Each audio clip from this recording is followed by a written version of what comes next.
So, finally, meron na tayong DJI Mic Mini.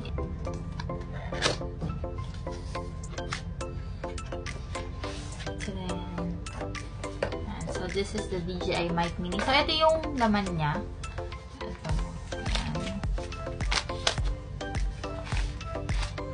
Ito yung kanyang pouch. Ayan na siya. And then, sa loob ay ang, we'll see, anong laman.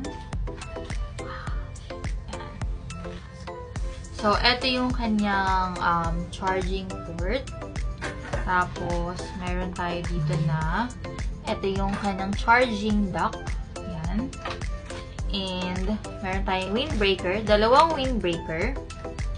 Also, we have our DJI Mic Mini. Ayan. So, let's open. Ayan. Tadaan! Ayan siya.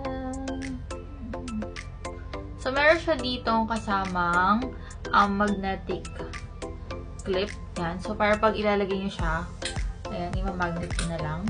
Ayan. Buti nga naabutan ko lang siya bigla eh. So, itatry na natin kung okay nga ba si DJI Mic Mini. So, yung narinig nyo ngayon is yung voice ko na wala pa akong ginagamit na mic. Hi guys! So, this is my voice using the DJI Mic Mini. Yan. So, kung marinig nyo yung kanina and ma-check nyo yung difference nila is okay na okay siya. Yan. And then, para naman sa kanyang noise cancellation, meron siyang dito sa left side is meron siyang light. Para mag-on siya is pipinutin mo lang ng isang beses yung power on button. Yan. So, pinutin natin. Yan. So, nagkaroon ng yellow light. Meaning is naka-turn on na yung kanyang noise cancellation. Sa mga mahilig mag-vlog dyan, like me, is kumuha na kayo ng DJI Mic Mini. Perfect na perfect to, lalo na sa mga naka-DJI gadgets dyan, like Osmo, Action 5, yan.